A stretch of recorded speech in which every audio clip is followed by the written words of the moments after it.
So you've got your cool new DJI drone, and you've probably now started hearing about ND filters, and maybe you've heard about the 180-degree shutter rule. Is any of that worth the bother? Is it worth the expense? Will it really help you get better results? Let's take a deeper dive and you can be the judge.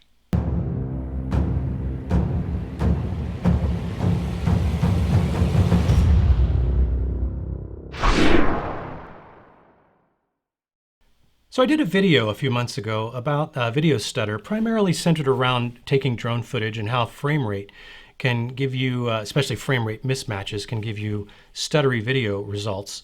And I'll put that video up here in a link if you're interested in checking that out. But one of the common comments that I got on there, at least a number of times, certainly a handful of them at the very least, were mentions about the 180-degree shutter rule and how that might also impact the smoothness of your drone video. So I was curious. I hadn't yet spent the money on ND filters, and I was curious to find out if that really did have any effect on whether I would really benefit from having ND filters at all. So I started looking into ND filters, and Polar Pro makes some nice ones. There are a variety of other brands. DJI actually sells some rebranded ones. I'm sure they don't actually make these, but I bought the DJI brand. I'll put a link in the description below. But I found these on Amazon, and they're not sold by DJI, but they claim to be OEM originals, and they are half the price. So they're $30 for 3 ND filters. Now this is a kit that comes with an ND4, an ND8, and an ND32. Now my tests, I really typically only needed the ND8 or the ND32, depending on what frame rate I was filming in. Now I have to say, before I bought these, I was a little bit skeptical that I was getting these at half price, and they claim to be DJI OEM. I will have to say also that when they arrived, the packaging is very convincing, and I have no reason to believe that these are not OEM. Everything about, they come in a little case like this. I can't really open it up and show you too much here, but I'll maybe get a close-up and show you that. But they have 3 individual ND filters, as I mentioned, a 4, an 8, and a 32. They are all branded and marked, as even the case is marked with DJI. I will say that if somebody was counterfeiting these, they sure went to a heck of a lot of trouble to see to every little detail. I don't think these are counterfeit, and they do work as built. So anyway, that's my disclaimer on that. If you want to save 30 bucks and get these discounted ones, check the link out below. They are half price compared to the ones that they sell on DJI's website. And this particular one is for the DJI Air 2, just so we're clear on that, because the ND filters will be different depending on which drone you have. Oh, by the way, also in case while I was shopping for this, I was looking for a way to protect my propellers on the Air 2, and I found these ones from PGY Tech, and they're relatively inexpensive, like $12 or $14 or something like that. I have actually, at least with my Mavic Pro, my original one, I've broken propellers at least twice putting the drone in and out of the case, because I catch the prop on the case and it really does stress the prop and creates a crack that I may or may not notice even at the time. And in one case, I was out in the middle of nowhere, just outside of Yosemite National Park. And I'll put that video link up here as well if you're interested in watching it. But I was unable to use the drone because when I got the drone out, I discovered the cracked prop, and I didn't have the spare props with me, and so I was just SOL. I couldn't use the drone for that, so I was really bummed out.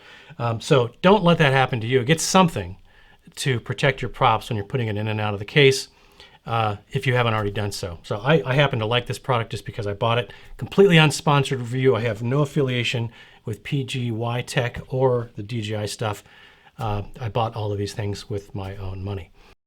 Yeah, here's a closer look at the ND filters that come in the case. Now, this one actually is the frame that is standard on the Mavic Air 2, so you have to remove this in order to put the ND filters on. So here we've got the 4 and the 32. I've got the ND8 already on there, but it's a nice little foam protective case for these if you happen to buy this particular set. Now, let's take the globe off and show you how to get these filters on and off. Some of them are magnetic. In the Air 2 case, this is not the situation. So you have to support the gimbal with your one hand, and then you simply twist very slightly. Doesn't take much effort at all. So it's just a few degrees, and then the ND filter will pop right off. And you see you've got these little slot grooves here that the feet on this ND filter use. So let's put that back on. It's the same thing in reverse. So it's just slightly off alignment there. You see, it's only a couple of degrees, and then you snap it into place. And once it's aligned, it's not going anywhere and it's not going to fall off while you're flying. And that's really all there is to it. Easy peasy. All right, let's get into the drone footage. Now what I'm going to show you, this is a 30 frames per second timeline that we're on right now. So I can't show you 24 frames or 60 frames native, since this is a 30 frames a second render. But what I'm going to do on this particular clip is I'm going to show you 30 frames per second full auto. I'm going to do a big skyline pan of the city of Cincinnati over next to the Ohio River. And I'll put that side by side with manual, setting the shutter speed to 1/60, taking the 180-degree rule into effect. So 30 frames per second is my shutter speed, or is my frame rate. So I'll set the shutter speed to 1/60, and I'll use, in this case, since it's a pretty slow frame shutter speed, I'm going to use an Indy 32 filter. And then I'll follow that with a clip where I took the video in 60 frames a second, full auto. And again, you're going to see it in 30 frames since that's what the timeline render is. But in the comparison, I had to use a 1/120 shutter speed with an Indy 8 filter to properly expose the shot. And you can get a comparison. Look very closely at those two videos, the left and the right, and I'll put the full auto on the left and the Indy filter version with the 180-degree shutter rule on the right, and you be the judge of whether or not you think it makes a difference.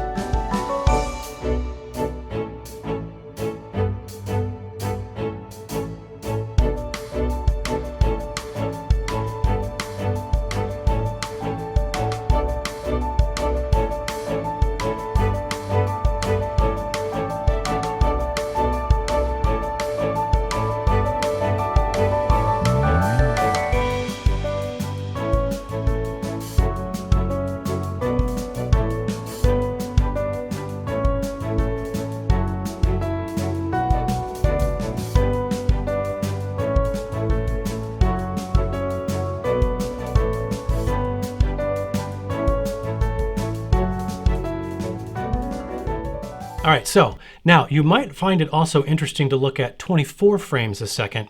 And so I'm going to put a link to an unlisted video on my channel just for your use if you're interested in checking it out. So you can look at a similar comparison using 24 frames a second in a 24 frame timeline render in full auto versus using an Indy 8 Indy filter using a shutter speed of 1/50. Which is as close as I can get it to twice the frame rate of 24. Then I'll also include an example for you of how to put a clip that you've taken in 30 frames per second and render it in a 24 frames a second without getting a bunch of stutter because of the frame rate mismatch. And what I did is I reduced the speed by 20%, so it's an 80% speed clip.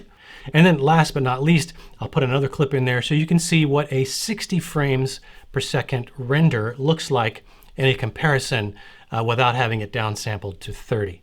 So those two links will be in the description below if you're interested.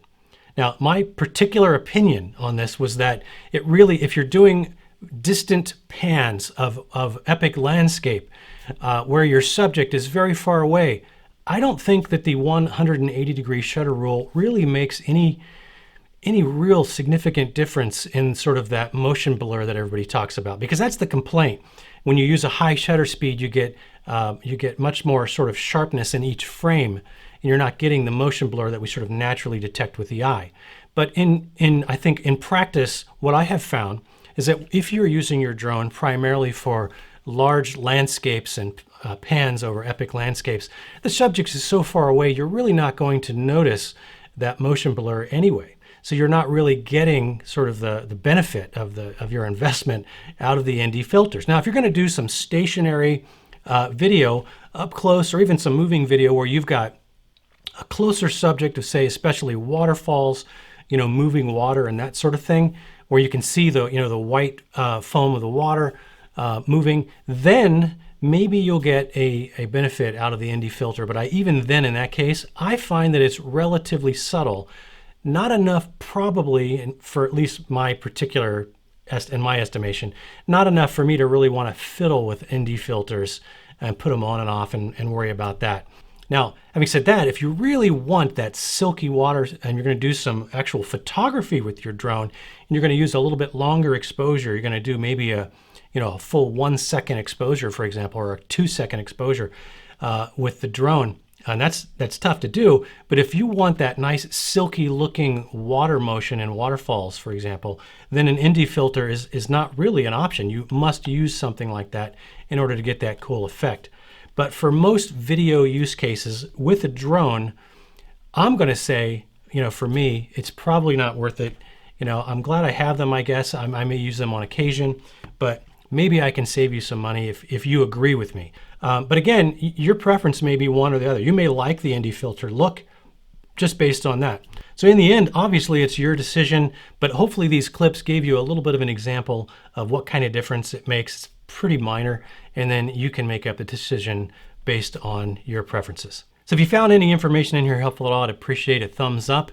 Really helps us. And consider subscribing if you're not already a subscriber. I do these kinds of product tech reviews and PC tech how-tos and stuff like that occasionally. Those kinds of things seem to get a little more popularity than the outdoor videos that I do. But if you're interested in those, we do have that kind of content as well. Pretty much it's whatever I feel like doing. So anyway, that's all I've got for you in this video. Thanks for sticking around to the end. And we'll hope to see you in the next one. Until then, have fun out there.